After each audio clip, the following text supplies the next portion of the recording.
नमस्कार दोस्तों। दोस्तों, समय समय की बात है। एक टाइम था जब डिपार्टमेंट का कोई चॉइस हमारे पास नहीं होता था। हम एग्ज़ाम देते थे और उसके बाद उसको क्वालिफ़ाई करने का चिट्ठी आता था बहुत बहुत दिन बाद, बहुत महीने बाद या साल भर बाद, और उसमें हमको डायरेक्टली ये पता चलता था कि कहाँ नौकरी लगने वाली है। उसके बाद धीरे-धीरे जो है कमीशन बना, वेबसाइट डेवलप हुआ, उसमें हमको पता लगने लगा कि कितने डिपार्टमेंट्स हैं। तो तभी हमें पता नहीं होता था कि हमारा प्रेफ़रेंस का एक्सरसाइज़ करने का या चॉइस एक्सरसाइज़ करने का कोई ऑप्शन कैंडिडेट के पास नहीं होता था। उस टाइम में जैसे जो डिपार्टमेंट का जैसा रिक्वायरमेंट होता था, उस हिसाब से वो मेरिट के ऊपर बेस करके वो चॉइस करता था। डिपार्टमेंट के पास पूरा चॉइस होता था और हमें जो है एक लेटर मिल जाता था कि इस डिपार्टमेंट का आपका जॉइनिंग हुआ है और आपको जाके ये डेट में इतने बजे रिपोर्ट करना है। तो धीरे-धीरे फिर उसके बाद ऑप्शन फॉर्म आने लगा। ऑप्शन फॉर्म पहले एज़ अ शीट आता था, जो कि प्रिंट निकाल के उसमें पेन से भर के डॉक्यूमेंट वेरिफिकेशन के टाइम में जाना पड़ता था और वहाँ पे एसएससी के जो स्टाफ होते थे, जो डेटा एंट्री ऑपरेटर होते थे, वो उसको भरते थे अपने सिस्टम में। अभी फिर वो भी चेंज हो गया। वो चेंज होने के बाद अभी आया है कि ऑप्शन फॉर्म का लिंक एक्टिवेट होगा, उसमें क्लिक करके आप अपना रोल नंबर चेक करके खुद ही ऑप्शन फॉर्म को भरेंगे और सबमिट करेंगे। तो ये जो समय-समय से जो बदलाव होता है ना, ये धीरे-धीरे इसको और ज़्यादा यूज़र फ्रेंडली कर रहा है और ज़्यादा कैंडिडेट्स के पास ट्रांसपेरेंसी और ऑप्शन आ रहा है कि आप अपने हिसाब से डिपार्टमेंट चूज़ कर सकते हैं और आपके पास कितना उसका ऑप्शन आपके पास रहेगा कि आप 1 नंबर में जो डिपार्टमेंट रखोगे उसको ज़्यादा प्रायोरिटी दो, फिर रादर देन जो डिपार्टमेंट को आप 10 नंबर में रखे हो, मतलब प्रायोरिटी कम दे रहे हो, लेकिन वो भी आपके चॉइस में एक्सरसाइज़ होगा, ठीक है? अगर 1 से न 9 जो डिपार्टमेंट है उसमें आपका नहीं होता है तो 10 नंबर को भी will be taken into consideration. तो ये जो सिस्टम है, ये धीरे-धीरे डेवलप कर रहा है और इसके साथ-साथ ना जो एस्पिरेंट्स के मन में जो जिज्ञासा है, वो धीरे-धीरे जो है बढ़ रहा है पहले से। क्योंकि अब हर कोई अपना डिपार्टमेंट जो चूज़ करना चाहता है, उसके बारे में जानना चाहता है और वो अपने पूरे होशो-हवास के साथ, नॉलेज के साथ उस चॉइस को एक्सरसाइज़ करना चाहता है। तो इस ये नॉर्मल सी चीज़ है, ये तो होना ही था। और अभी जो है सैलरी वगैरह का तो देखिए कुछ डिपार्टमेंट को छोड़ के मोटा-मोटा सबके लिए सेम है और पोस्टिंग वगैरह का तो थोड़ा ट्रांसफ़र ये सब के अलावा पोस्टिंग वगैरह तो है ही इम्पोर्टेंट टॉपिक्स है, लेकिन ये सब के अलावा एक जो बहुत इम्पोर्टेंट टॉपिक है, वो है वर्कलोड। वर्कलोड का काफ़ी ज़्यादा सवाल मेरे पास पहले भी आया है, अभी भी आ रहा है और स्ट्रेंज इनफ, लेकिन फैक्ट ये है कि गवर्नमेंट जॉब जो बोला जाता था कि वो तो सरकारी नौकरी करता है, वो तो बहुत आराम से रहता है ऐसा, या उसके पास कोई काम ही नहीं है, पूरा दिन खाली बैठा रहता है या न्यूज़पेपर्स पढ़ता रहता है, टाइम पास करके आ जाता है, कब ऑफ़िस आता है, कब निकलता है, कोई पता नहीं लगता। तो वो सब दिन ख़त्म हो गया, ठीक है। ये कुछ मिथ्स है जो अभी भी कुछ लोग इसको बिलीव करते हैं, ऐसा सोचते हैं। तो गवर्नमेंट डिपार्टमेंट में काम नहीं है, ये बिल्कुल मिथ है। बहुत काम है और मैं आपको बताना चाहूँगा कि जितना काम है उस हिसाब से departments are underpowered, understaffed heavily. Staff बहुत कम है और आपने टाइम वर्क का आपने तो मैथ्स किया होगा। आपको पता है कि एक काम को 5 लेबर अगर 2 दिन में ख़त्म कर सकते हैं, तो वो सेम काम को 1 लेबर 10 दिन में ख़त्म करेगा, है ना? तो वो जो है, क्योंकि काम का अमाउंट तो सेम है, इतना काम आपको डिस्पोज़ ऑफ करना है। अब आपके पास 3 स्टाफ हो, 10 स्टाफ हो, 15 स्टाफ हो, अगर 15 स्टाफ हो, आप वर्क डिस्ट्रीब्यूशन करो अच्छे से, तो आपका आराम-आराम से काम होगा। अगर आपके पास 1-2 ही स्टाफ है, इक्का-दुक्का स्टाफ है, फिर क्या डिस्ट्रीब्यूशन होगा? पूरा तो वो लोग मारे जाएँगे, है ना? तो ये डिपेंड करता है कि कितना आपके पास स्टाफ का पावर है, मैन पावर के ऊपर ये डिपेंड करता है। तो मैं आ जाता हूँ आपका ये गया जो वर्कलोड, सारे डिपार्टमेंट्स में अच्छा खासा काम है, ठीक है? और मैंने देखा कि ज़्यादातर लोग ना ऐसे डिपार्टमेंट में जाना चाह रहे हैं कि जहाँ पे बिल्कुल काम ना हो या काम कम हो। तो सैडली मैं आपको बताना चाहूँगा कि चाहे आप जिस पोस्ट में भी जॉइन कर लो, मैं आईएएस, आईपीएस, गेजेटेड पोस्ट का तो मैं छोड़ ही रहा हूँ। गेजेटेड पोस्ट का तो बहुत वर्कलोड है, मतलब दिमाग ख़राब है उनका पूरा, जो है 24/7 काम है, मैं वो छोड़ दिया। मैं ग्रुप बी तक आपका बताता हूँ, है ना? चाहे आप ग्रुप सी में आ जाओ, एमटीएस में आ जाओ या सीएचएसएल से एलडीसी लग जाओ, या आप उससे जो है यूडीसी बन जाओ। आप ग्रुप बी में आप स्टेनो में पीए में आ जाओ, या आप सेक्शन असिस्टेंट सेक्शन ऑफिसर बन जाओ। हर पोस्ट में काम है, अच्छा खासा काम है, ठीक है? तो मैं ये पहले क्लियर कर देता हूँ कि ये जो दिमाग में आपका जो ख़्याल आ रहा है ना कि कम काम वाला डिपार्टमेंट में जाऊँगा या जाऊँगी, तो ये वाला ख़्याल जितना जल्दी हो सके आप निकाल दो अपने दिमाग से। क्योंकि आज के डेट में कम काम वाला डिपार्टमेंट तो है नहीं, सारे डिपार्टमेंट में अच्छा काम है।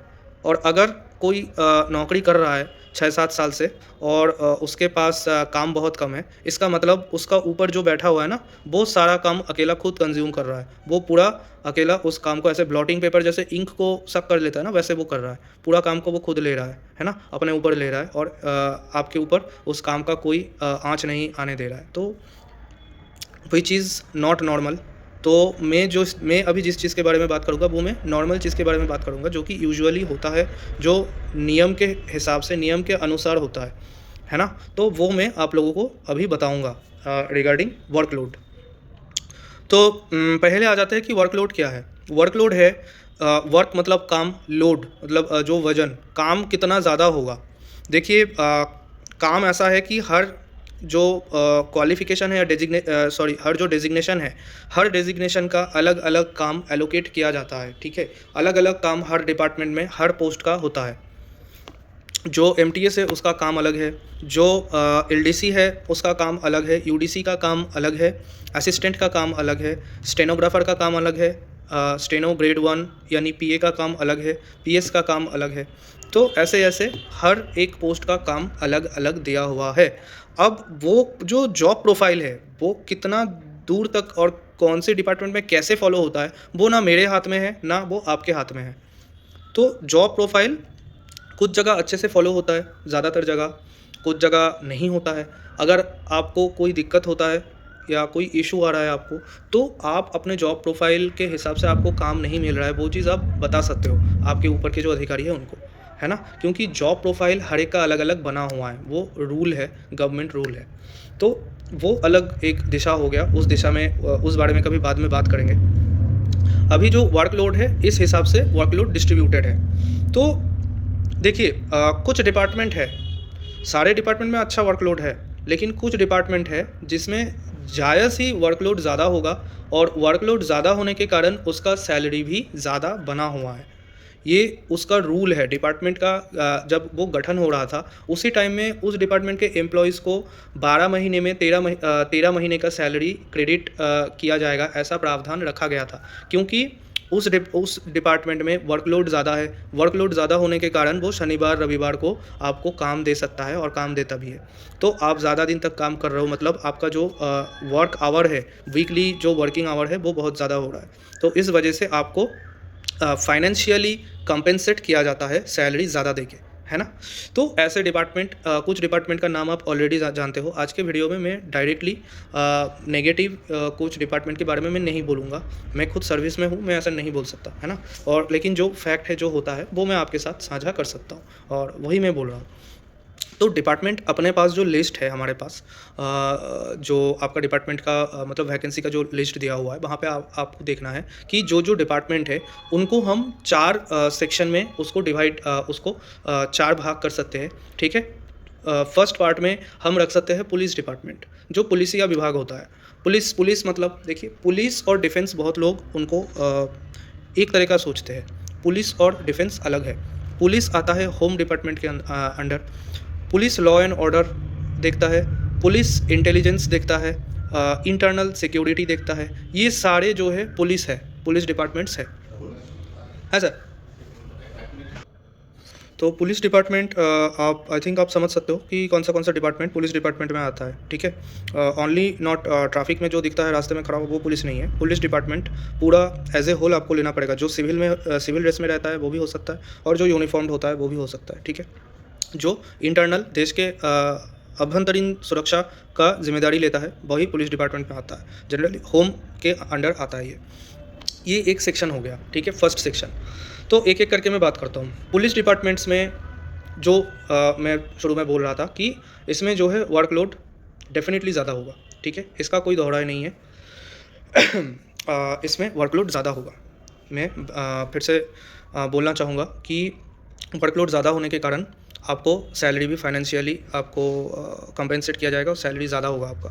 अगर आपका डिफ़िकल्ट जगह या वैसा कोई टफ़ लोकेशन आपको दिया जाता है पोस्टिंग, तो टफ़ लोकेशन का आपको अलग से अलाउंस मिलेगा। बिल्कुल देखिए गवर्नमेंट का जो रूल है, हर चीज़ के लिए ना वहाँ पे एक बना हुआ है प्रावधान। उसका पीछे कारण है, लॉजिक है। ऐसा कोई ऐसी बात नहीं है कि बहुत लोग सोचते हैं कि एमईए जॉइन करेंगे, उसके बाद जो है फ़ॉरेन जाके सेटल हो जाएँगे। देखिए लाइफ़ वैसा नहीं है जैसा हम सोचते हैं। जैसे-जैसे सरकार आपको ज़्यादा दे रही है ना तनख़्वाह, तो उसके बदले में वो भी कुछ ले रही है आपसे। ऐसा नहीं कि आपको सिर्फ़ पैसा मिल रहा है। तो ये दो तरफ़ा चीज़ है। और विथ आई होप कि आपके अंदर इतना मैच्योरिटी है कि आप इस चीज़ को समझ पाओ। अगर आपको कोई चीज़ ज़्यादा दे रहा है गवर्नमेंट बेनिफिट, तो आपसे वो लेगा भी और वो काम लेगा आपसे, है ना? तो पुलिस डिपार्टमेंट का ये है कि इसमें आपका कोई शनिवार, रविवार या वीकेंड का कोई कांसेप्ट नहीं है। कभी भी इमरजेंसी आ सकता है और आपको काम करना पड़ेगा, है ना? तो आपको उस हिसाब से काम करना होता है। हाँ, शनिवार, रविवार का अलग से आप ऑर्डर माँग सकते हो और उस दिन के लिए आपको बाद में अलग से छुट्टी मिल सकता है, वो चीज़ है। तो वो आप ध्यान रखना कि अगर आपको एक्स्ट्रा बुलाया जा रहा है, तो उस हिसाब से जो है आपको डील करना है।